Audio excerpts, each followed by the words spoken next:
தோழர்கள் அனைவருக்கும் வணக்கம். தமிழ்நாடு இனி தொடர் அரசியல் வகுப்பில் 214வது நிகழ்வு.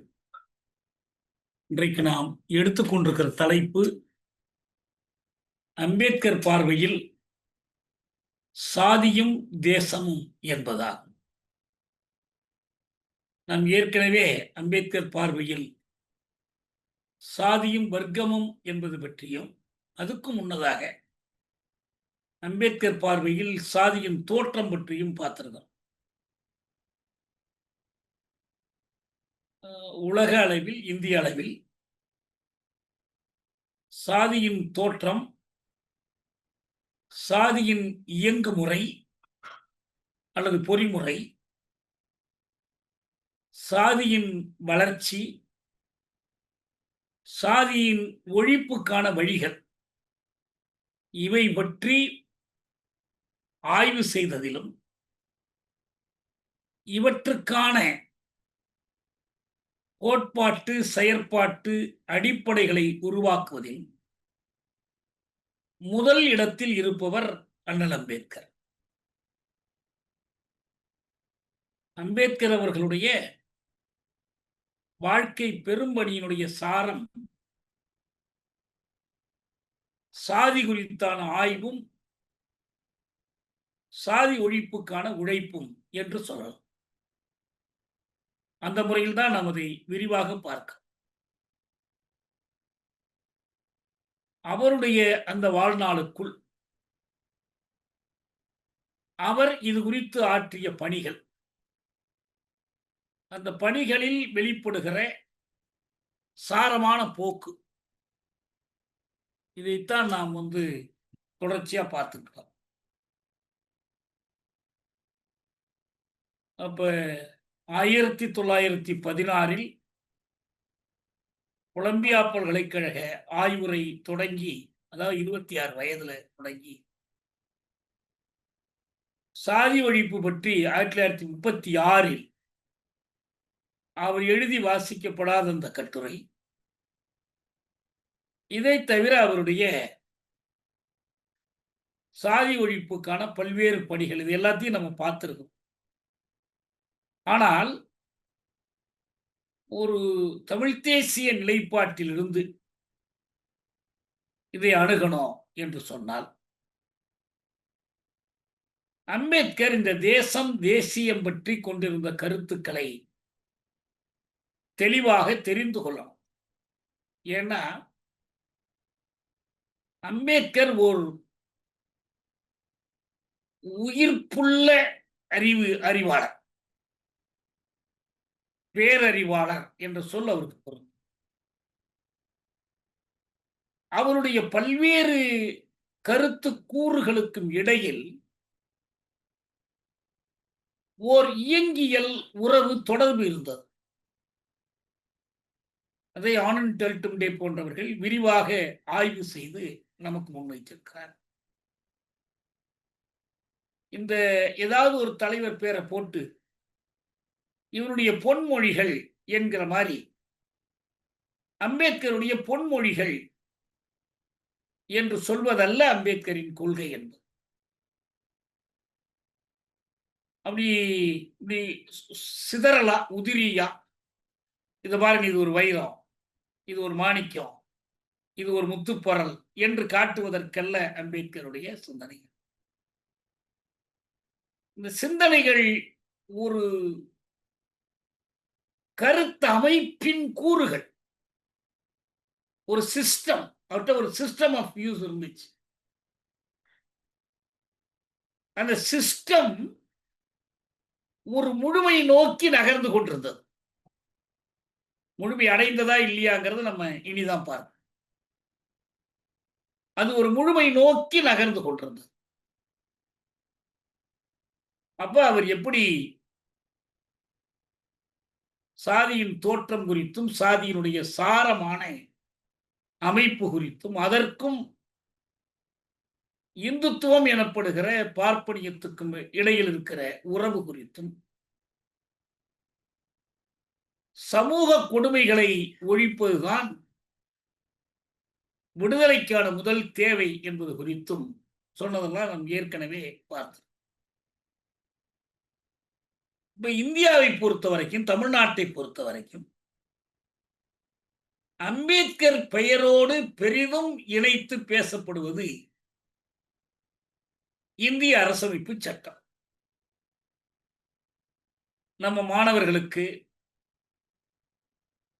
இன்னும் சொல்ல போனால் இயக்க தொண்டர்களுக்கு கூட எது முதன்மையாக கற்பிக்கப்படுதுன்னா, அம்பேத்கர் அரசமைப்பு சட்டத்தின் சிற்பி. தேர்தலின் போது ஒரு சின்ன சட்டப்பையில வைக்கிற மாதிரி ஒரு சின்ன கையேட்டு ஒன்றை வைத்துக் கொண்டு,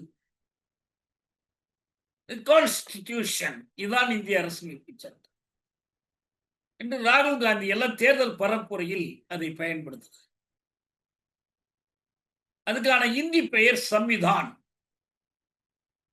பாரத் கி சம்விதான், இந்தியாவின் அரசமைப்பு. இதை வைத்துக் கொண்டு மோடி அப்புறம் ஒரு பெரிய புத்தகமா கொண்டு வந்து வச்சு தொட்டெல்லாம் கும்பிட்டார் நாடாளுமன்றத்தில். அப்ப அரசமைப்பு எதை பற்றியது? அரசமைப்பில் அம்பேத்கருடைய பங்களிப்பு என்ன? இந்த அரசமைப்பு சட்டம் அம்பேத்கருடைய சாதி ஒழிப்பு சிந்தனைகளுக்கு எந்த அளவுக்கு இடம் கொடுத்தது? அவருடைய ஒட்டுமொத்த வாழ்க்கை பணியோடு இந்த அரசமைப்பு சட்டத்தை இணைப்பது எப்படி? இதையெல்லாம் பார்க்க வேண்டியிருக்கு. நான் பலமுறை சொல்லியிருக்கிறேன், அவர் யாரை அரசியல்ல பகைவர்களாகவே கருதினார். What Gandhi and Congress have done to the untouchables, தீண்டப்படாத மக்களுக்கு காந்தியும் காங்கிரசும் செய்தது என்ன என்று ஒரு புத்தகமே எழுதினார். தமிழ்ல நான் தான் அந்த புத்தகத்தை முதல்ல மொழிபெயர்த்தேன். காந்தியும் காங்கிரசும் தீண்டப்படாத மக்களுக்கு செய்தது என்ன?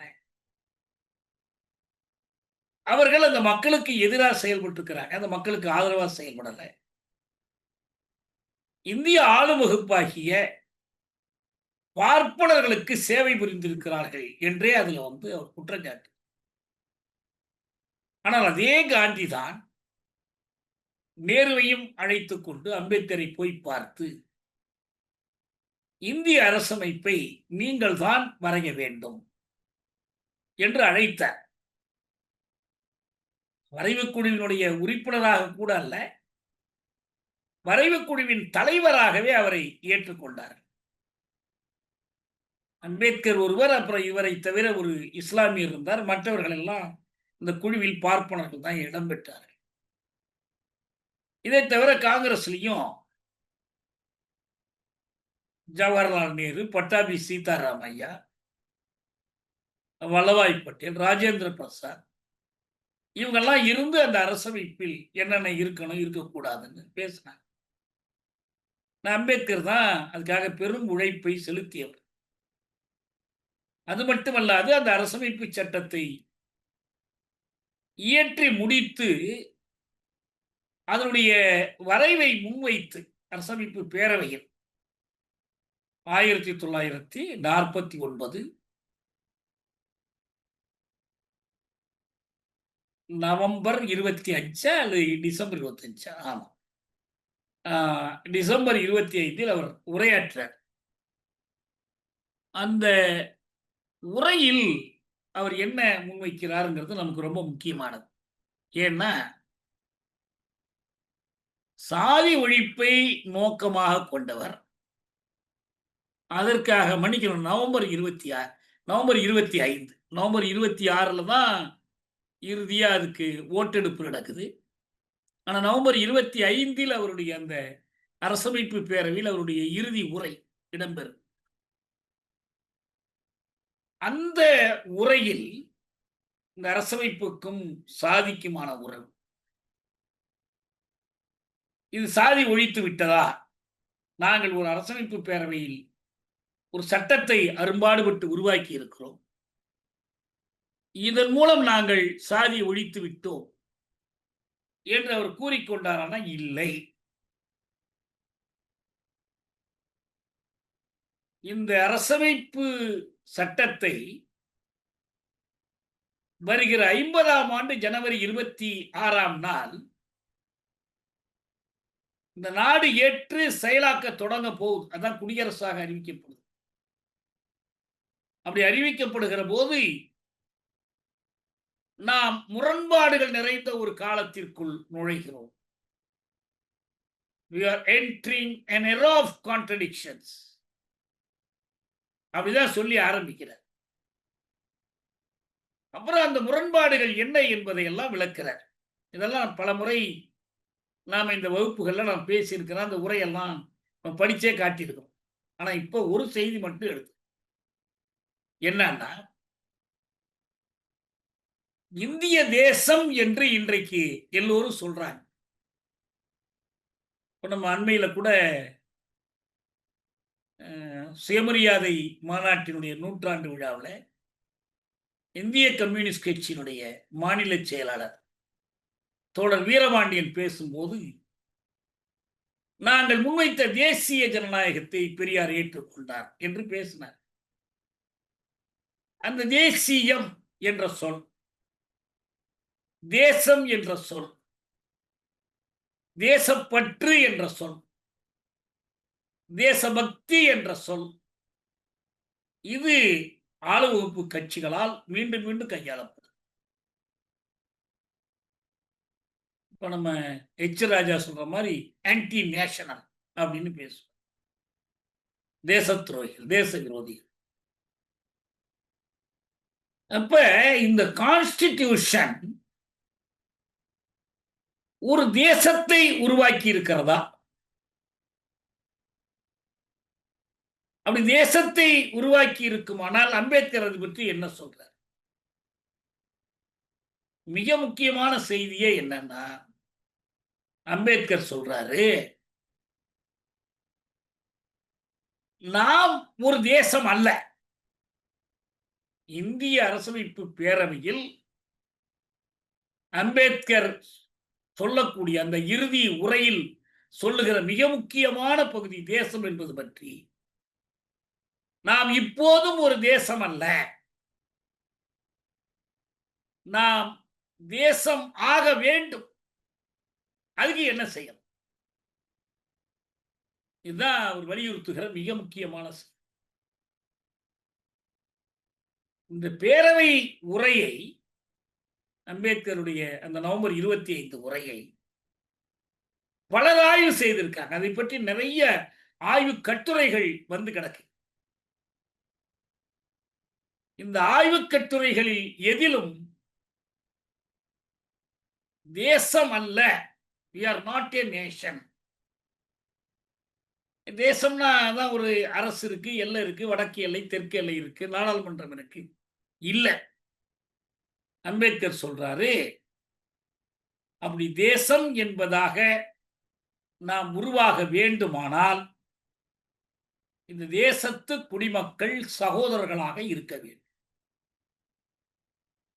நம்ம ஒரு மார்க்சிய பார்வையில் தேசம் என்றால் என்ன என்பது பற்றி, தேசிய இனம், தேசம் என்பது பற்றி ஸ்டாலினுடைய வரையறையை அடிக்கடி எடுத்துக்காட்டு. பொது மொழி,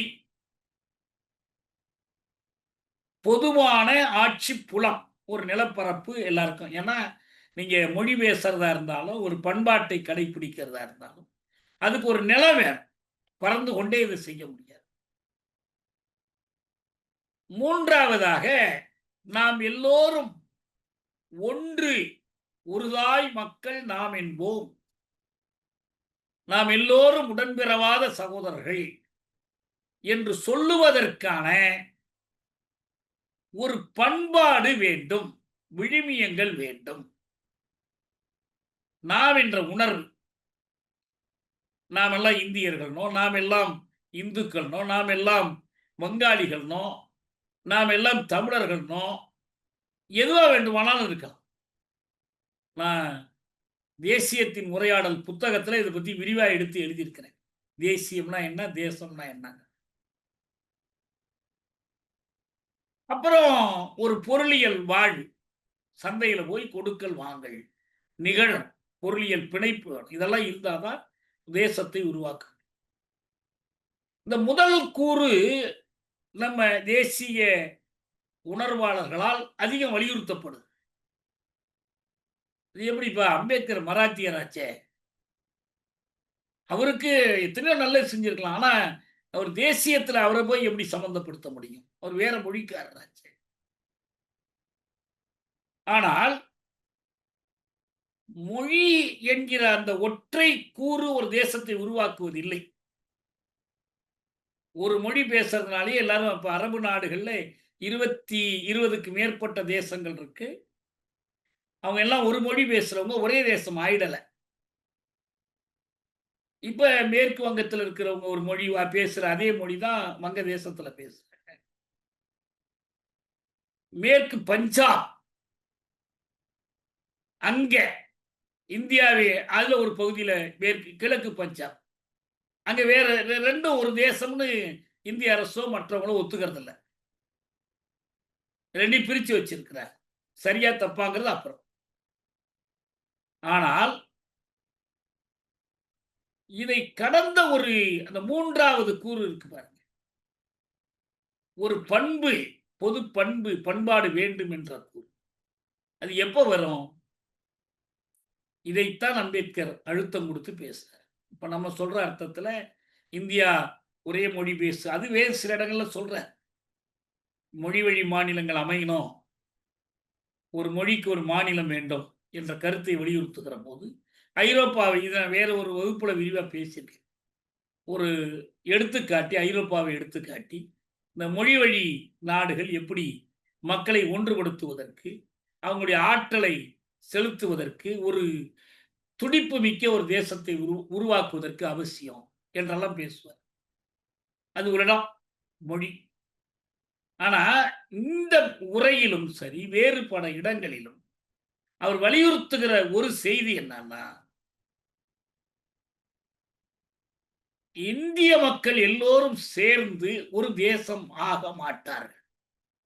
அவங்களுக்குன்னு ஒரு அரசை உருவாக்கினாலும் சரி, அரசமைப்பு சட்டத்தை உருவாக்கினாலும் சரி, ஒரு எல்லைக்கோடு வரைந்தாலும் சரி, ஒரு ராணுவத்தை உருவாக்கி கொண்டாலும் சரி, ஆனால் இந்திய மக்கள் எல்லாம் சேர்ந்து ஒரு தேசம் அல்ல. ஏன்? அவங்கெல்லாம் சகோதரர்களா இல்லையே. சகோதரர்களா இல்லைன்னா என்ன அர்த்தம்? அவங்களுக்குள்ள தோழமை இல்ல. ஃப்ரெட்டர்னிட்டி இல்ல. ஏன் இல்ல? ஏன் இல்லை என்றால், அவர்கள் வெவ்வேறு சாதிக்காரர்களாக இருக்கிறார்கள். வர்ண சாதி அமைப்பினால் அவர்கள் பிரித்து வைக்கப்பட்டுள்ளார்கள். இந்த இடத்துல அம்பேத்கர் ஒரு எடுத்துக்காட்டு கொடுப்பார். அமெரிக்காவையே எடுத்துக்காட்டுவார். அமெரிக்கா விடுதலை பெற்ற பிறகு இவ்வளவுக்கும் அந்த 13 குடியரசுகளாக இருந்து இன்னைக்கு 51 குடியரசுகளா இருக்கு. 13 குடியரசுகளுமே மிக பெரும்பாலும் ஆங்கிலம் பேசுறவங்க தான். ஒரு சில பகுதிகளில் கொஞ்சம் கொஞ்சம் பிரெஞ்சு பேசுறவங்க, ஸ்பானிஷ் பேசுறவங்க இருந்தாங்க. மொத்தத்தில் அது ஒரு English speaking nation. British English மாதிரி அமெரிக்கன் இங்கிலீஷ் உண்டு. பிரிட்டிஷ் இங்கிலீஷில் கலக்காத பல வேறு மொழிகள் அமெரிக்கன் இங்கிலீஷில் கலந்து அது எழுத்து கூட்டுகிற முறை, உச்சரிக்கிற முறை இதெல்லாம் கொஞ்சம் கொஞ்சம் மாறுபடும். ஆனால் அதுவும் இங்கிலீஷ் தான். இப்போ நம்மளே வந்து தட்டச்செல்லாம் பண்ணோம்னா அது கேட்குது அமெரிக்கன் இங்கிலீஷா பிரிட்டிஷ் இங்கிலீஷான்னு கேட்கல, 2 இங்கிலீஷ் தான். அப்போ ஒரு மொழி அமெரிக்க ஐக்கிய நாடுகள் இன்னைக்கும் ஒரு மொழி பேசுகிற தேசம்தான். அன்னைக்கும் அப்படிதான். அப்ப இந்த இறைவனை வேண்டக்கூடிய அமெரிக்கர்கள் காட் பிளஸ் த நேஷன் அப்படின்னு ஒரு பாட்டு எழுதினாங்க. கடவுளே எங்கள் தேசத்தை ஆசீர்வதிப்பாயாக.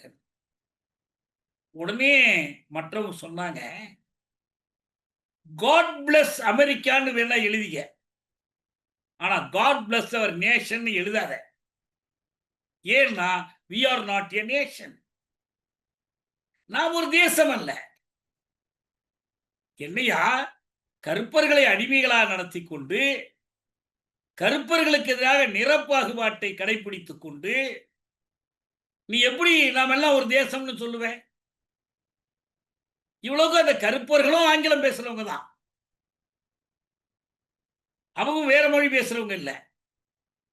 கருப்பர்களும் ஆங்கிலம் பேசுறாங்க, வெள்ளையர்களும் ஆங்கிலம் பேசுறாங்க. அப்ப ஆங்கிலேய தேசம் தானே. இல்ல ஒத்துக்க முடியாது.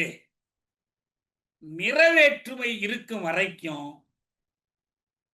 நிறத்த அடிப்படையிலான பாகுபாடு உள்ள வரைக்கும், நம்மால் ஒரு தேசம் என்று அழைத்துக் கொள்ள முடியாதுன்னு அவங்க சொன்னதை அம்பேத்கர் ஒரு சான்றாக எடுத்துக்காட்டி,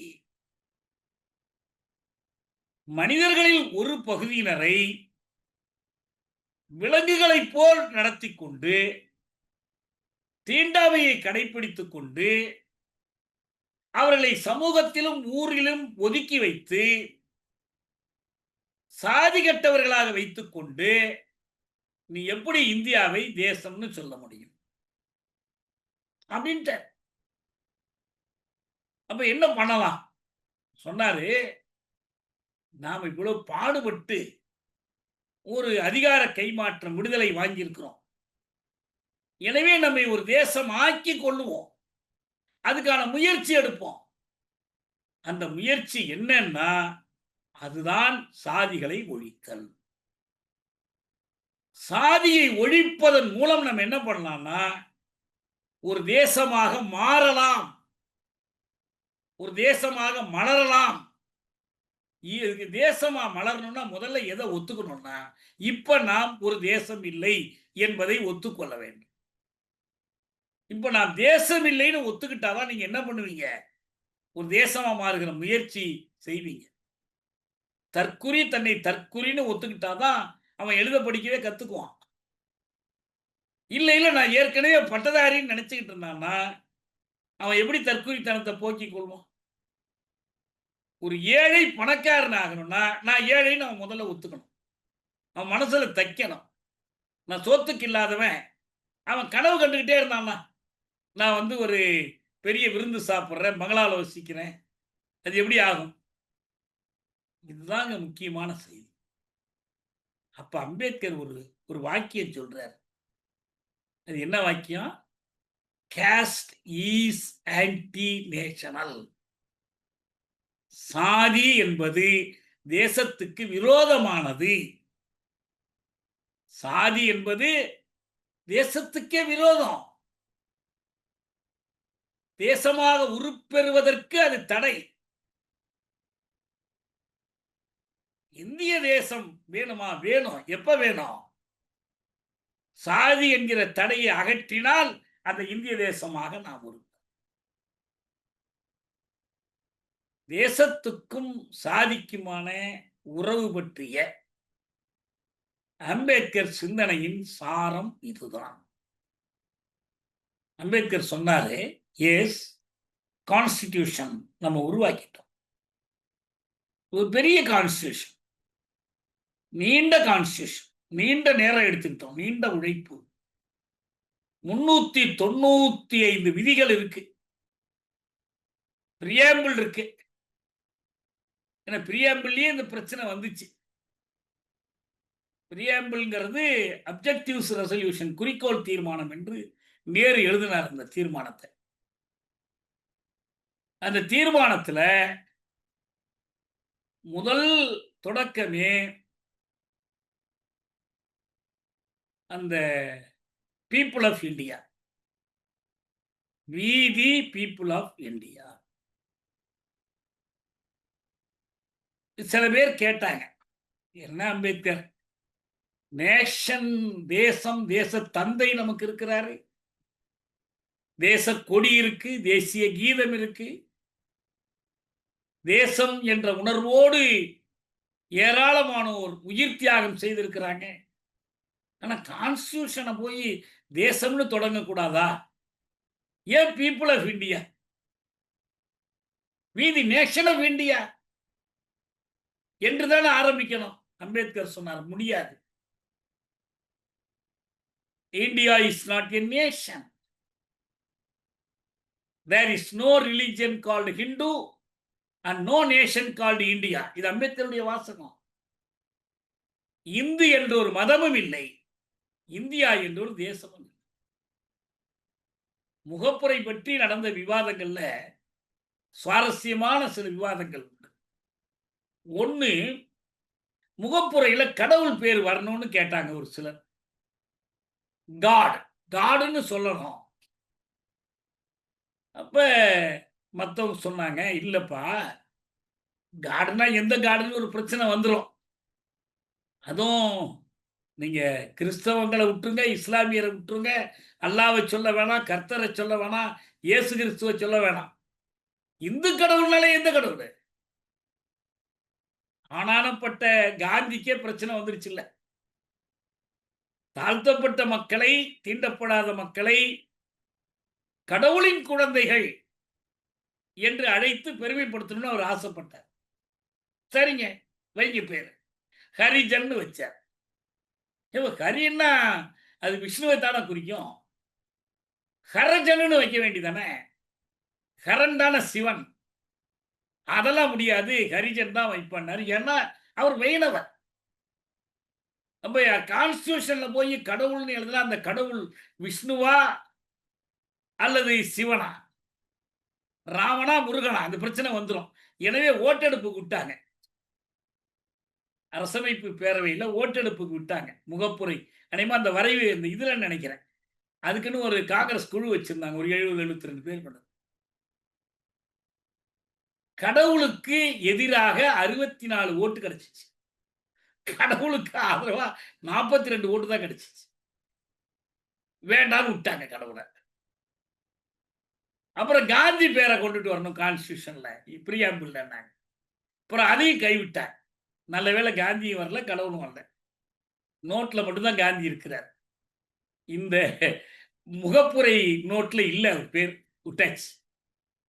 அதுபோல நடந்த இன்னொரு முக்கியமான ஒரு விவாதம் என்னன்னா, இந்த வி த பீப்பிள் ஆஃப் இந்தியாங்கிறத, அதாவது நமக்கு இந்த சட்டத்தை, அரசமைப்பு சட்டத்தை மன்னர் அருளவில்லை, மனுவை போன்ற ஒருவர் அருளவில்லை, அறிஞர்கள் அருளவில்லை, அமைச்சர்கள் அருளவில்லை, கடவுளின் தூதர்கள் அருளவில்லை, மக்கள் தங்களுக்கு தாங்களே அருளிக் கொண்டார்கள். எனவே இது ரொம்ப ஒரு புரட்சிகரமான தொடக்கம் என்று வி ஆர் கிருஷ்ணய்யர் ஒரு முறை பேசியிருந்தார். நான் சொன்னேன், இல்லைங்க, பீப்புள்ங்கிற சொல்லுக்கு எப்படி நேஷன்ங்கிற ஒரு சொல்லுக்கு ஒரு சமூக அறிவியலில் ஒரு பொருள் இருக்குல்ல. நேஷன்னா ஏதோ ஒரு நிலப்பரப்பு அல்ல, கல்லும் மண்ணும் அல்ல. அது மனித கூட்டம். It's a community of people. பொதுத்தன்மை வாய்ந்த ஒரு மனித கூட்டம். அந்த பொதுத்தன்மை என்பது பாலினத்தின் அடிப்படையில் வந்திருந்தால் அது ஜெண்டர் கம்யூனிட்டி. சாதியின் அடிப்படையில் வந்திருந்தால் அது காஸ்ட் கம்யூனிட்டி. அது மத நம்பிக்கையின் அடிப்படையில் வந்திருந்தால் அது ரிலீஜியஸ் கம்யூனிட்டி. ஒரு வட்டாரத்தின் அடிப்படையில் வந்திருந்தால் அது ஒரு ரீஜனல் கம்யூனிட்டி. அதுவே ஒரு மொழியின் அடிப்படையில் வந்தால் அது லிங்குஸ்டிக் கம்யூனிட்டி. மொழி வழி சமுதாயம். நம்ம அடிக்கடி சொல்றோம், தொல்காப்பியர் சொல்ற வடவேங்கடம் தென்குமரி ஆயிடை தமிழ் கூறும் நல்லுலகம் என்பது தமிழர்களின் மொழி வழி சமுதாயம். அதுதான் தேசத்தினுடைய தொடக்கம். இதுவே வேறு பல கூறுகள் சேர்ந்து பொது மொழி, புலம், பண்பு, பொருளியல் எல்லாம் இணைந்து வரலாற்று வழியில் ஒரு நிலைத்து நிற்குமானால் அது நேஷனல் கம்யூனிட்டி, தேசிய சமுதாயம். இந்த நேஷனல் கம்யூனிட்டியை குறிக்கிற இன்னொரு சொல் தான் பீப்புள். இப்ப ஐநாவினுடைய சாசனம் இருக்கு, யுனைடெட் நேஷன்ஸ் சார்ட்டர் இருக்கு. ஏன் யுனைடெட் நேஷன்ஸ்னு பேர் வச்சாங்க தெரியுமா உங்களுக்கு? ஏன் யுனைடெட் ஸ்டேட்ஸ்னு பேர் வைக்கல? உண்மையில அரசுகள் தான் ஒன்று சேர்றாங்க. ஆனால் அந்த அரசுகள் ஒன்று சேர்ந்து யுனைடெட் நேஷன்ஸ்னு சொல்லாம, யுனைடெட் ஸ்டேட்ஸ்னு சொல்லாம, அல்லது யுனைடெட் கவர்மெண்ட்ஸ்னு சொல்லாம நேஷன்ஸ்னு சொன்னாங்க. தேசம் என்ற இந்த கருத்தாக்கம் இது எப்படி வளர்ச்சி பெற்று வந்தது? இப்ப ஸ்டாலின் அறிவிக்கிறது ரொம்ப பிற்காலத்தில். ஆனா அதுக்கு முன்னால தேசம் என்ற சொல் இருக்குல்ல. பிரெஞ்சு நாடாளுமன்றத்துக்கு நேஷனல் அசம்பிளின்னு பேரு. நேஷன்கிற சொல் ஏற்கனவே புழக்கத்தில் இருக்கு. இது ஐரோப்பிய வரலாற்றில் இந்த தேசம் என்ற சொல் வருவதற்கு ஒரு வரலாறு இருக்கு. ஒரு 2 விதமான போர்கள் ஐரோப்பாவில் மிக நீண்ட காலம் நடந்த போர்கள் இருக்கு. அந்த போர்களில் ஒன்று 8 ஆண்டு போர், இன்னொன்று 80 ஆண்டு போர். இந்த போரின் முடிவில் அடுத்தடுத்து சில ஒப்பந்தங்கள் பண்ணாங்க. அந்த ஒப்பந்தம் தான் வெஸ்ட்பாலியா அக்ரிமெண்ட்ஸ். வெஸ்ட்பாலியா என்ற ஒரு ஸ்வீடன் நாட்டில் இருக்கிற ஒரு ஊரில் அடுக்கடுக்கான ஒப்பந்தங்கள் பண்ணாங்க 1648. அதாவது ஒரு 400 வருஷங்களுக்கு முன்னால அதில் தான் என்ன பண்ணாங்கன்னா இந்த Westphalian democracy, Westphalian system of parliament எல்லாம் உருவாக்குனாங்க. அப்பதான் இந்த தேசம் தேச அரசுங்கிற கருத்து உருவானுச்சு. இது மேலும் வலுப்பட்டு பிரெஞ்சு புரட்சி 1789 அந்த நேஷன், பிரெஞ்சு நேஷனலிசம், அது சுதந்திரம், சமத்துவம், சகோதரத்துவம், நல்ல தமிழ்ல நம்ம சொன்னா தன்னுரிமை, நிகர்மை, அப்புறம் தோழமை அல்லது உடன் பிறந்தமை, இதுதான் அடிப்படை. இப்படிதான் தேசியம் வருது. இன்னொரு நாடு ஆதிக்கம் செலுத்தக்கூடாது ஒரு நாட்டின் மீது. பழைய சாம்ராஜ்யங்கள் காலத்திற்கு முடிவு கட்டி இந்த வெஸ்ட்பாலியன் சிஸ்டம் என்பது அங்கீகரிக்கும். ஆனா அதே மேற்கத்திய நாடுகள் தங்களை தேச அரசுகளாக அமைத்துக் கொண்டு ஜெர்மன் மொழி பேசுகிற ஜெர்மன் தேசம் ஜெர்மானிய அரசு, பிரெஞ்சு மொழி பேசுகிற பிரெஞ்சு தேசம் பிரெஞ்சு அரசு, எல்லாம் அமைத்துக் கொண்டு, ஆனால் ஆசிய நாடுகள், ஆப்பிரிக்க நாடுகள், லத்தீன் அமெரிக்க நாடுகளுக்கு அந்த கொள்கையை நடைமுறைப்படுத்த மறுத்தார். இப்ப இந்த நாடுகளை அடக்கியால் குடியேற்ற நாடுகளாக மாற்றுவது, அந்த நாடுகளின் இயற்கை செல்வங்களை கொள்ளையிடுவது, இந்த வேலைகளை எல்லாம் தொடங்குறாங்க. இதை எதிர்த்து ஒரு புதிய கருத்து, தேசியம் என்ற கருத்து, வல்லரசிய எதிர்ப்பாக இங்க உருவாகும். இந்தியா பிரிட்டனை எதிர்த்தா இந்திய தேசியம், சீனா ஜப்பானை எதிர்த்தா சீன தேசியம். இப்படிதான் இந்திய தேசியம் வந்துச்சு, யாரை எதிர்க்கிறோம் என்பதை பொறுத்து. ஆனால் அதே நேரத்தில் ரொம்ப நம்ம கூர்மையா கவனித்துக் கொள்ள வேண்டிய ஒரு செய்தி, திலகர், பாலகங்காதர திலகர், கோபாலகிருஷ்ண கோகலே, அப்புறம் லாலா லஜபதி ராய், பிபின் சந்திரபால், காந்தி, நேரு, நேதாஜி, இவங்கெல்லாம் தேசிய தலைவர்கள். ஏன்? இவங்க இந்திய தேசியத்திற்காக போராடியவர்கள். இந்தியாவினுடைய இறைமையை மீட்பதற்கு, இந்தியாவினுடைய தற்சார்பை மீட்பதற்கு, பாரத தாய்க்கு பிரித்தானியரும் பிரெஞ்சுக்காரர்களும் டச்சுக்காரர்களும் போர்த்துகேயர்களும் பூட்டிய விலங்குகளை விளைப்பதற்கு போராடியவர்கள்.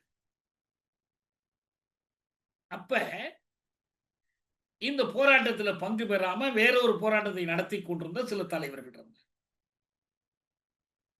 அம்பேத்கர் தன்னுடைய குருநாதர்களில் ஒருவராக அறிவித்த ஜோதிபா புலே இருந்தார், சாவித்திரிபாய் புலே இருந்தாங்க, கேரளத்தில் நாராயணகுரு இருந்தார், அம்பேத்கர், அண்ணல் அம்பேத்கர் இருந்தார், தந்தை பெரியார் இருந்தார். இவங்களெல்லாம் விடுதலை போராட்டத்தில் பங்கேற்காதவர்கள். ஒரு கட்டத்தில் அவங்க ஒரு வளர்ந்த இயக்கமானதற்கு பிறகு இந்திய விடுதலை போராட்டத்தில் பங்கேற்காதவர்கள். எனவே இவர்கள் தேசத்துக்கு எதிரானவர்கள் அல்லது தேசத்துக்கு மாறுபட்டவர்கள், தேசியத்துக்கு அப்பால் நின்றவர்கள். இங்க இன்னொரு கூர்மையான ஒரு கவனம் என்ன இருக்கணும்னா,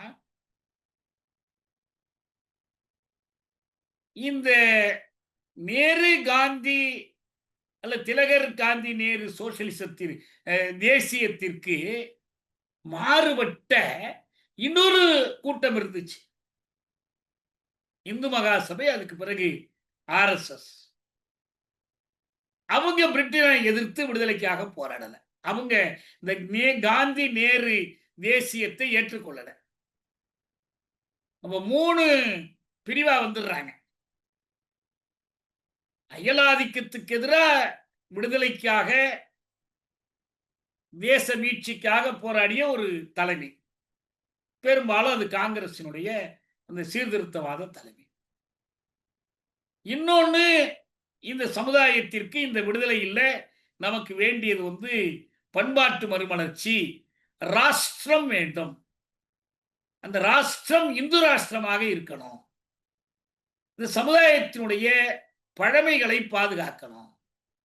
இதனுடைய கட்டுக்கோப்பை பாதுகாக்கணும். இது ரொம்ப முக்கியமானது சாதி. சாதி கட்டமைப்பை பாதுகாக்கணும். காங்கிரஸ் தலைவர்கள் சிலரும் அப்படி இருந்தாங்க. ஆனா 2யும் பேசினாங்க. தேவைப்படும் போது மாத்திக்கிட்டாங்க. 2க்கு நடுப்புற நிக்கிறாங்க. ஆனா இன்னொரு பக்கம் ஜோதிபா புலே, அம்பேத்கர், பெரியார் இவங்க என்ன பண்ணாங்கன்னா, எங்களுக்கு சமூக விடுதலை வேண்டும். பிரிட்டிஷ்காரன் உங்களை அடிமைப்படுத்திட்டான். அது 100 வருஷம், 150, 200 வருஷமா சொல்றீங்க. எங்களுக்கு 2000 வருஷமா ஒரு அடிமைத்தனம் இருக்கு. எங்க மக்கள் 2000 ஆண்டுகளாக அடிமைப்படுத்தப்பட்டிருக்கிறாங்க. நாங்கள் அந்த விடுதலைக்காக போராட வேண்டி இருக்கிறது என்று அவங்க தங்களுடைய தரப்பை முன்வைச்சார். இது நான் நிகழ்ச்சிகளுக்குள்ள விரிவா போல, நமக்கு அவ்வளவு நேரம் இல்லை. காந்தி என்ன பண்ணாரு, திலகர் என்ன பண்ணார். ஆனால் என்ன ரொம்ப முக்கியமா கருதணும்னா, இந்த இந்திய மக்கள் என கருதப்படுவோரை, அது ஒரு காலத்திற்கு அவங்க இந்திய மக்கள், அவங்களுக்குள்ள வெவ்வேறு மொழி இருக்கலாம், வெவ்வேறு சாதி இருக்கலாம், மதம் இருக்கலாம். இவர்களை ஒன்று திரட்டி களத்தில் நிறுத்துவதற்கு அவர்களுக்கிடையில் ஒரு சகோதரத்துவத்தை உருவாக்க வேண்டிய தேவை வந்தது. இந்த தேவையை யார் நிறைவு செய்தார்கள்னா, விடுதலைக்கு போராடாத, இந்திய சுதந்திரத்துக்கு போராடாத ஜோதிபாவும், அம்பேத்கரும், பெரியாரும் மற்றவர்களும் தான் நிறைவு செய்தார்கள். இன்னும் சொல்ல போனால், இந்த பக்கம் கொஞ்சம் கவனத்தை திருப்பியவர். திலகர் மாதிரி நம்ம வந்து சத்பவன பிராமணனா இருந்து கொண்டு கணேச சதுர்த்தி எல்லாம் நடத்தி எல்லாம் இந்த மக்களை திரட்ட முடியாது. இந்த மக்களை நாம் திரட்டணும்னு சொன்னால் இவர்கள்ட்ட இருக்கக்கூடிய சில பழக்க வழக்கங்களை எதிர்த்து நாம போராடணும். நமக்கு சனாதனம் வேண்டும். ஆனா சனாதனம் என்பது அந்த மக்களையும் போராட்டத்திற்கு அழைப்பதற்கு தடையாக இருக்கக்கூடாது. நமக்கு மனு தர்மம் வேண்டும். ஆனா அந்த மனு தர்மத்தையும் நாம் என்ன பண்ணணும்னா, இந்த விடுதலை போராட்டத்தில் அவர்களை திரட்டுகிற தேவைக்கு ஏற்ப சரி கட்டி கொள்ளணும். சாதி ஒழிப்பு முடியாது. ஏன்னா சாதிதான் இந்திய தேசத்தை கட்டுக்கோப்பாக்கியது. இந்திய சமுதாயத்தினுடைய கட்டுக்கோப்புக்கு சாதி அமைய கட்டாயம் இருக்கணும். அந்த கட்டுகளை அறுத்து விட்டா இந்த இந்து மக்களுடைய ஒற்றுமை போயிடும். எனவே அவுத்து விடக்கூடாது. ஆனா அதே நேரத்தில் இந்த கட்டுகளை தளர்த்தணும். அதனுடைய மோசமான வடிவங்களை எதிர்க்கணும். தீண்டாமை ஒரு பாவச் செயல். யார் அவங்க மட்டும்தான் மலமலனுமா, மற்றவங்க செய்யக்கூடாதா? இந்த கருத்துக்களை, தீண்டாமை ஒழிப்பு கருத்துக்களை, அவங்கள கடவுளின் குழந்தைகள் என்று அழைப்பதை, இதெல்லாம் காந்தியார் கை கொண்டார். ஆனால் இந்த கை கொள்வதற்கு தன்னை அறியாமலே அம்பேத்கர் காரணமாக இருந்தார். இதை மறந்துடக்கூடாது. ஜோதிபா புலே, அம்பேத்கர், பெரியாருடைய போராட்டங்கள் இல்லை என்றால் திலகரிடமிருந்து காந்தி மாறுபடுறதுக்கான தேவையே வந்திருக்காது. நல்லா இது கண்கூடா எங்க தெரியுது?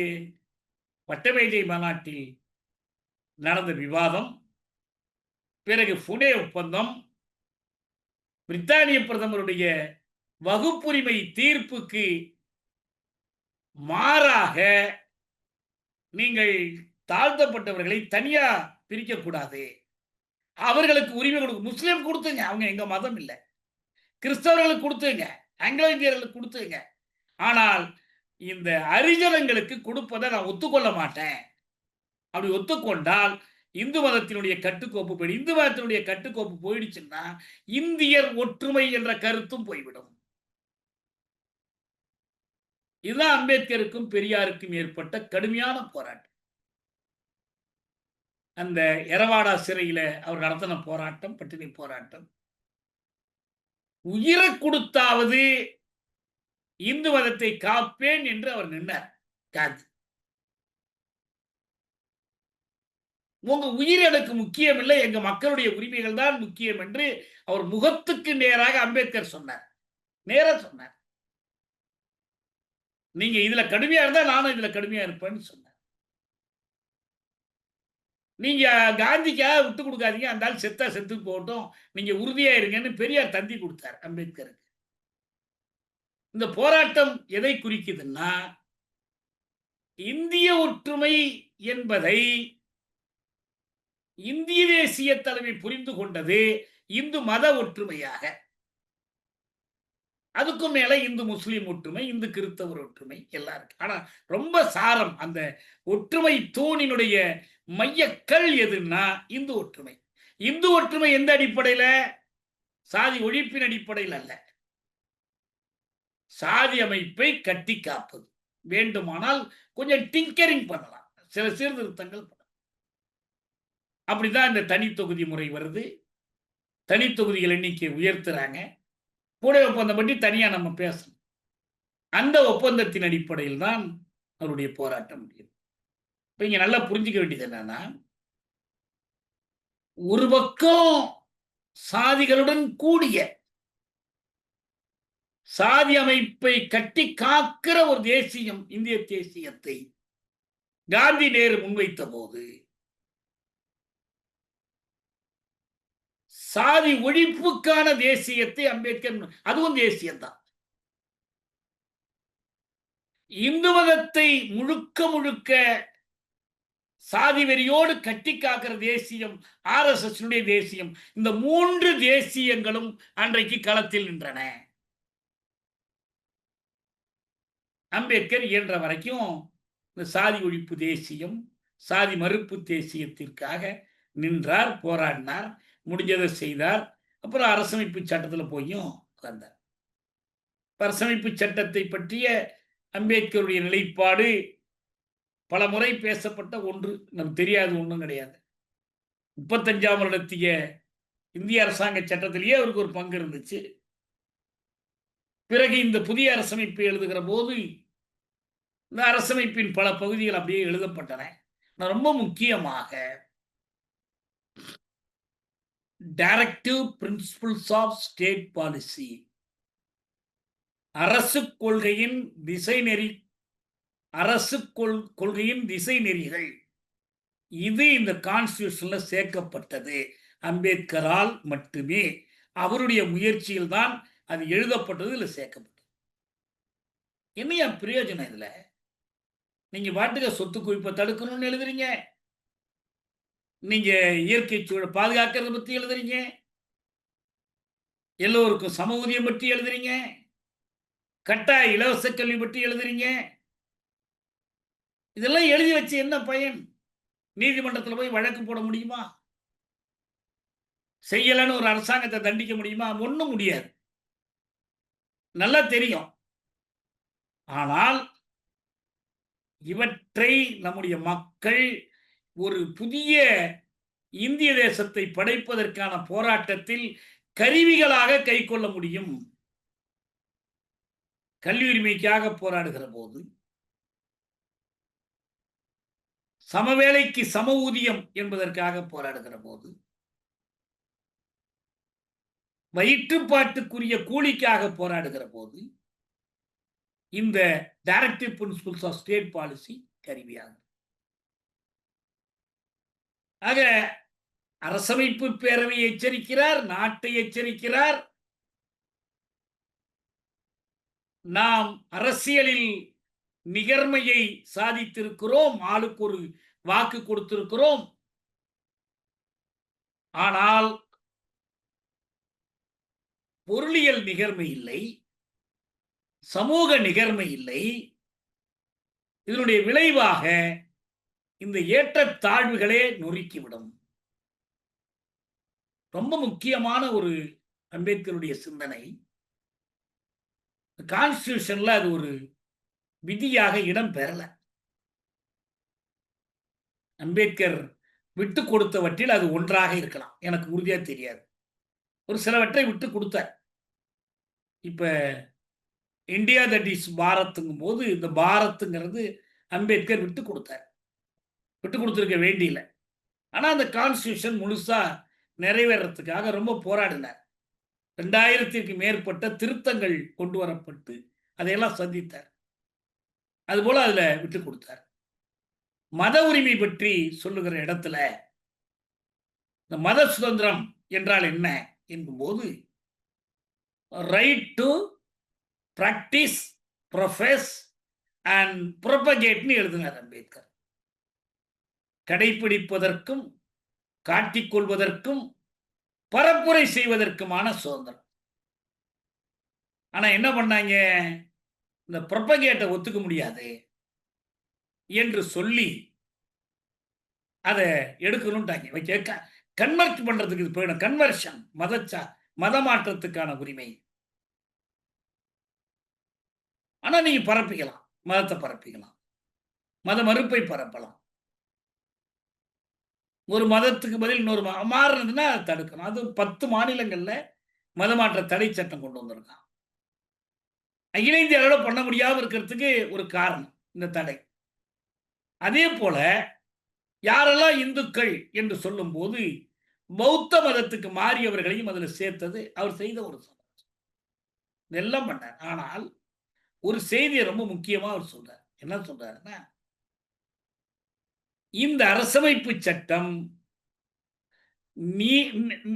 நிலைபேருடையது அல்ல, இது பிழையில்லா பெருமை கொண்டதும் அல்ல. இது அந்த உரையிலேயே அவர் சொல்றார். இது நிரந்தரம், நிலையானது என்பது இல்லை. இது இன்னும் என்ன அல்ல, பிழையில்லாத பெருமை உடையதும் அல்ல. இது இட் இஸ் நெய்தர் எட்டர்னல் நார் இன்ஃபாலிபிள்.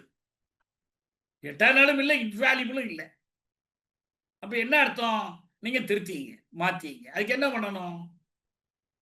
2/3 மெஜாரிட்டி, 3/2 பங்கு பெரும்பான்மை இருந்துச்சுன்னா மாத்திக்கலாம். உங்களால 2/3 மெஜாரிட்டி கூட உங்களால திரட்ட முடியலன்னா மக்கள் அந்த மாற்றத்தை விரும்பலன்னு அர்த்தம். அவ்வளவுதான் நான் செய்ய முடியும் என்று முடிச்சிடுறேன். ஆனா 1973ல கேசவானந்த பாரதி வழக்குல இந்திய உச்ச நீதிமன்றம் என்ன பண்ணுச்சு? 2/3 மெஜாரிட்டி இருந்தாலும் இதெல்லாம் திருத்த முடியாதுன்ட்டான். அப்ப திருத்த முடியாத கூறுகள் கான்ஸ்டிடியூஷன்ல இருக்கு. 100 ஆண்டு 200 ஆண்டு கழித்தாலும் திருத்த முடியாது. இப்ப பக்கத்துல இலங்கையில அரசமைப்பு சட்டத்தை திருத்தறது மட்டும் இல்ல, பழைய சட்டத்தை கைவிட்டு புது புது சட்டம் கொண்டு வர்றான். அங்க ஏற்கனவே ஒரு அரசமைப்பு சட்டம் இருந்துச்சு. 72ல புது அரசமைப்பு சட்டத்தை பண்டாரநாயக்க அம்மையார் முயற்சியில் எடுத்தாங்க. 78ல ஜெயவர்தனா வேறொரு அரசமைப்பு சட்டத்தை இயற்றினாரு. சோல்பரியிலேருந்து ஆரம்பிச்சு வெள்ளக்காரன் போகும்போது சோல்பரி, அதுக்கப்புறம் பண்டாரநாயக்கா கொண்டு வந்தது. அப்புறம் ஆனா இந்தியாவில் அரசமைப்பு சட்டம் என்பது 50 ஜனவரி 26லிருந்து இதே தான் இருக்கு. அதுல அடிப்படை கூறுகளை திருத்த முடியாதுன்னு ஒரு தீர்ப்பு வேற வாங்கிட்டான். அப்போ ஒரு செல்ஃப் கரெக்டிங் மெக்கானிசம் இல்ல. ஒரு தேசிய இனம் தொடர்ந்து இதில் நீடிக்க விரும்பவில்லை என்றால் அதை கட்டாயப்படுத்தி வைத்திருக்க முடியாதுங்கிறதுக்கான விதி இல்லை. இப்ப கனடாவில் இருக்குது, வேறு பல நாடுகள்ல இருக்கு. இங்க அப்படி இல்லை. அந்த இடத்துல ஒரு செய்தி அம்பேத்கர் சொல்றது ரொம்ப முக்கியமானது. சொல்றாரு, இது தேசம், இந்திய தேசம் இது நிரந்தரம் என்று நினைக்காதீர்கள். தாமஸ் ஜெஃபர்சன் சொல்றாரு, அதாவது அமெரிக்க அரசமைப்பினுடைய சிற்பிகளில் ஒருவர் தாமஸ் ஜெஃபர்சன். தாமஸ் ஜெஃபர்சனை அம்பேத்கர் கோட் பண்றார், இந்த உரையில கோட் பண்றார். சொல்றாரு, ஒவ்வொரு தலைமுறையும் தனக்குரிய தேசத்தை தேர்ந்தெடுத்துக் கொள்ளும். உனக்கு தேசம் இன்னொருவனுக்கு தேசமா அடுத்த தலைமுறைக்கு இருக்க வேண்டும் என்ற தேவையில்லை. காந்திக்கும் நேருக்கும் தேசமா இருந்துச்சு, அடுத்த தலைமுறைக்கு அதே தேசம் இருக்கணும்னு அவசியம் இல்லை. இது அம்பேத்கர் ஏற்றுக்கொள்றார். ஏன் இது தேவையில்லை? நீங்க மொழி மற்ற கூறுகளை எல்லாம் விட்டுருங்க. தேசம் என்றால் எப்படி இருக்கணும்? சாதிகளற்றதாக இருக்கணும், சாதி ஒழிப்புக்கு இடமளிக்கக்கூடியதாக இருக்கணும். அவங்க முகப்புரையில சொன்னிருக்காங்க இல்லையா, 3 சொன்னாங்கல்ல, தன்னுரிமை, நிகர்மை, தோழமை. இந்த 3 நமக்கு புத்தர் தேர்ந்து கிடைக்குதுன்னு சொல்லி அம்பேத்கர் சொல்றார். நான் பிரெஞ்சு புரட்சியிலிருந்து எடுக்கல, பிரெஞ்சு தேசியத்தினுடைய 3 அடிப்படை கோட்பாடுகள். நான் புத்தர் தேர்ந்து பெற்றுக்கொள்றேன். புத்தர் சங்கங்களை அப்படிதான் நடத்தினாரு, புத்த சங்கங்கள். சரி, இருக்கட்டும், எப்படி எடுத்திருந்தாலும் சரி. இந்த கொள்கைகள், இந்த liberty, fraternity, equality, liberty, equality, fraternity இந்தியாவில் மதிக்கப்படவில்லை. அடக்குமுறை சட்டங்களை கொண்டு மதிக்கப்படல. நம்பிக்கைக்கான உரிமை மதிக்கப்படல. இந்த இந்திய தேசத்தினுடைய பன்முகத்தன்மையை, இந்திய தேசியத்தினுடைய புளுராலிட்டி, பன்மை கூரை பெரிய அளவில் சீர்குலைத்தவர் இந்திரா காந்தி. இன்னைக்கு காங்கிரஸ்காரங்க ராகுல் காந்தி எல்லாம் ஒத்துக்குவாங்களா என்னன்னு தெரியாது. எப்ப 75 நெருக்கடி நிலை பிரகடனத்தின் போது, 76ல அவர் ஒரு திருத்தம் கொண்டு வர்றார். நம்ம இங்க பேசியிருக்கோம் அதை பத்தி. இந்தியா கான்ஸ்டிடியூஷனை இந்திரா கான்ஸ்டிடியூஷனை மாத்திட்டாங்க. ஒரே ஒரு திருத்தம் இல்ல, அடுக்கடுக்கான பல திருத்தங்கள். அதுல ஒரு திருத்தம் நமக்கு இப்ப தெரியும், கல்வியை பொதுப்பட்டியலுக்கு மாத்தினாங்கன்னு தெரியும். இன்னும் சொல்ல போனால், அம்பேத்கர் அரசமைப்பு சட்டத்தை அறிமுகம் செய்கிற போது இந்த முகப்புரையில் வரக்கூடிய ஒரு சொல்லை தவிர, நேஷன் ஒரு சொல் அதுல வரும், அரசமைப்பு சட்டத்தினுடைய 395 உறுப்புகளிலும்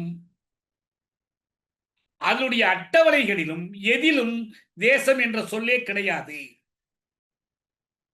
தேசிய ஒருமைப்பாடுங்கிற சொல் கிடையாது, தேசிய இறைமைங்கிற சொல் கிடையாது, எதுலையுமே கிடையாது. ஆனா இந்திரா காந்தி என்ன பண்ணாங்கன்னா, இது எல்லாத்தையும் கொண்டு புகுத்தினாங்க. கருத்துரிமையா அதுக்கு ஒரு கட்டுப்பாடு. என்ன கட்டுப்பாடு? தேசிய இறைமைக்கு எதிராக இருக்கக்கூடாது, தேசிய ஒருமைப்பாட்டுக்கு எதிராக இருக்கக்கூடாது. இது செஞ்சது மட்டுமில்ல, முகப்புரையிலே என்ன பண்ணாங்கன்னா, அதுல இருந்த யூனிட்டி என்ற சொல்லோடு ஒற்றுமை, நாட்டு ஒற்றுமை, இதெல்லாம் ஒற்றுமையா இருக்க வேண்டியதான், பிரச்சனை இல்லை. இன்னொரு சொல்ல கொண்டு வந்து வேணும்னே நுழைச்சாங்க, அதுதான் இன்டெகிரிட்டி என்ற சொல். இங்க 2 செய்தி திருத்தத்துல முக்கியமா கவனிக்கணும். என்னன்னா, அதுக்கு முன்னால democratic sovereign republic, sovereign democratic republic தான் இருந்துச்சு. இவங்க என்ன பண்ணாங்க, செக்குலர் சோசியலிஸ்ட கொண்டு வந்து இணைச்சாங்க. Socialist, secular, sovereign democratic republic. சரி, சோசியலிஸ்ட்ங்கிற வார்த்தைக்கு பொருள் இல்லை, செக்குலரா தான் நடைமுறையில் இருந்துச்சு. இப்ப சொல் சேர்த்தாங்க. ரொம்ப கவனமா அவங்க என்ன செஞ்சாங்க தெரியுமா? பெடரல்ங்கிற சொல்ல சேர்க்கல. இந்திய அரசமைப்பு எழுதப்படுவதற்கு முன்பு இந்திய நடுவண் அரசுக்கு பெடரல் கவர்மெண்ட் பேரு, இந்தியாவுடைய உச்ச நீதிமன்றத்துக்கு பெடரல் கோர்ட்னு பேரு. இதுல பெடரல் எழுதல, இது குவாசி பெடரல். இது அரை கூட்டாட்சி அல்லது கூட்டாட்சி தன்மை இல்லை. ஒரு பக்கம் பார்த்தால் இது மாதிரி தெரியும் கூட்டாட்சி. இன்னொரு பக்கம் பார்த்தா இது ஒற்றையாட்சி மாதிரி தெரியும். இதை பற்றிலாம் நிறைய ஏற்கனவே பேசியிருக்கோம். ஆனால் கேசவானந்த பாரதி வழக்கில் இந்த அடிப்படை கூறுகள் கான்ஸ்டியூஷன்ல திருத்த முடியாத கூறுகள்னு அவர் சொன்னதுல ஒண்ணு இந்த ஃபெடரலிசம். ஆனா இந்திரா காந்தி அதில் சேர்க்கலங்கிறது மட்டுமில்ல, யூனிட்டி ஆஃப் த நேஷன் என்பதோட சேர்த்து unity and integrity of the nation சேர்த்தார். ரெண்டு வித்தியாசம் இருக்கு. இன்டெகிரிட்டின்னா அதன் எந்த உறுப்பும் எக்காரணத்தை மட்டும் பிரிக்க முடியாது. நான் போட்டுக்கிற கண்ணாடியை நான் கழட்டி வைக்கலாம், ஆனா என் தலையை நான் கழட்டி வைக்க முடியாது. ஏன்னா my head is integral to my person. என் உருவத்திற்கு தலை இல்லாமல் நான் இருக்க முடியாது. அதுக்குதான் இன்டெகிரிட்டின்னு பேர். இன்டெகிரல் அப்படின்னு சொன்னா இதான் அர்த்தம். இப்ப இந்த இன்டெகிரிட்டி என்ற சொல்லை இந்திரா காந்தி சேர்த்தார். இதை யாரு எதிர்த்து எதை எதிர்த்தாலும் அதான் அதுக்கப்புறம் தான் அந்த அடக்குமுறை சட்டங்கள்லாம் வந்துச்சு. ஜனதா காலத்தில் நேஷனல் செக்யூரிட்டி ஆக்ட் கொண்டு வந்தாங்க. இப்போ ஊப்பா, இப்போ armed force special powers act, இன்னும் நிறைய வந்துடுச்சு அடுக்கடுக்கான சட்டங்கள். எதுக்கு? இந்த இல்லாத தேசத்தை கட்டி காத்து செயற்கையா ஒரு தேசத்தை பாதுகாக்கிறதுக்காக. சரி, இப்போ கடைசி கேள்வி தான், இது என்ன பண்ணணும்னு நினைச்சார் அம்பேத்கர்? அவரு சோசியல் டெமோக்ரஸி பற்றி பேசினார். மூணு கூறுகள் வலியுறுத்துறாங்க. கான்ஸ்டிடியூஷனல் மீன்ஸ் 1, 2 ஹீரோ வொர்ஷிப் கூடாதுங்கிறது, 3 சோசியல் டெமோக்ரஸி, அரசியல் ஜனநாயகம் போத சமூக ஜனநாயகம். சரி, ஹீரோ வொர்ஷிப் விடுங்க, எந்த அளவுக்கு போய்கிட்டு இருக்கு நாட்டில்னு பார்த்துக்கிட்டு இருக்கிறோம். அது ரியல் ஹீரோவாக இருந்தால் பரவாயில்ல, சினிமா ஹீரோவுக்கே சாகிற அளவுக்கு போய்கிட்டு இருக்கு ஹீரோ வொர்ஷிப். என்ன தேசம் இது? ரசிகர் தேசமா? தண்ணீர் தேசம்னு ஒரு தடவை எழுதினார் வைரம். ரசிகர் தேசம், ரைட்டு. அடுத்து என்ன? Social democracy. ஒரு அர்த்தமுமே இல்லை அதுக்கு. ஓட்டு திருட்டுங்கிறது பொலிட்டிக்கல் டெமோக்ரஸி உண்மையா இருக்கும்னு அம்பேத்கர் நம்பினார் பாருங்க, அதுவே பொய்யாயிடுச்சு. பொலிட்டிக்கல் டெமோக்ரஸியே பழி போகும்போது சோசியல் டெமோக்ரஸி எப்படி மிச்சம் இருக்கும்? இருக்காது.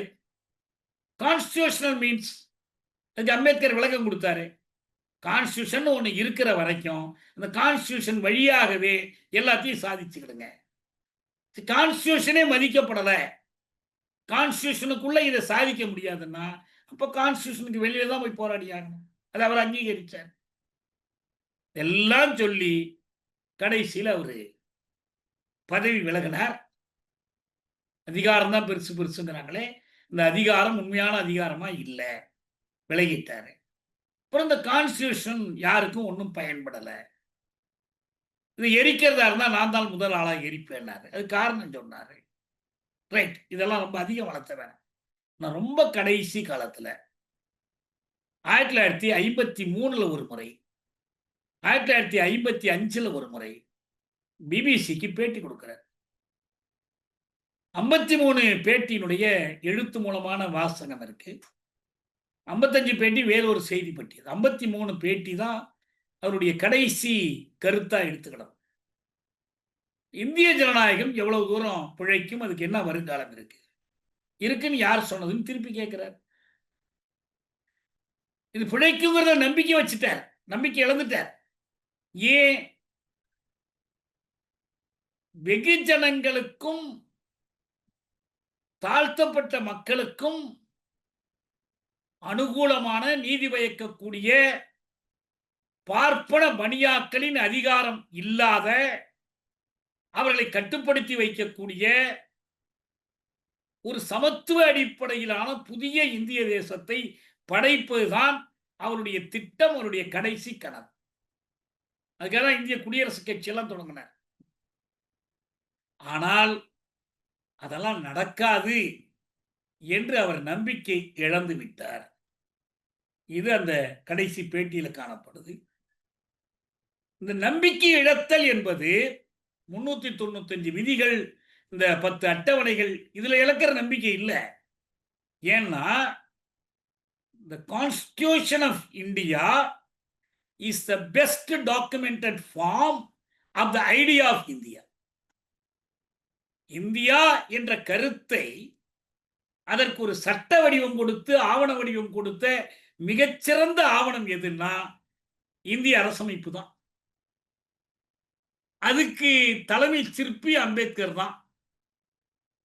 நீங்கள் இந்த கான்ஸ்டிடியூஷன் யாருக்கும் பயன்படவில்லை, இதை நான் கொளுத்த வேண்டி வரும் என்ற கருத்து வந்துருச்சுனாலே அம்பேத்கர் லாஸ்ட் ஃபெய்த் இந்த ஐடியா ஆஃப் இந்தியா, இந்தியா என்ற கருத்தில் அவர் நம்பிக்கை இழந்து விட்டார் என்று பொருள். அதுக்கு பிறகு அவர் எந்த அரசியல் நடவடிக்கை எடுக்கல. 56ல அவர் போய் பௌத்த மதத்தில் சேர்ந்துட்டார், அவ்வளவுதான். அவரு ஒரு கடவுள் மறுப்பாளர், இறை மறுப்பாளர், மதம் கடவுள் எதுவும் இல்லைன்னு அவர் இருந்திருக்கலாம். ஆனா பௌத்தம் என்பதை ஒரு சமூக புரட்சியா பார்த்தார்.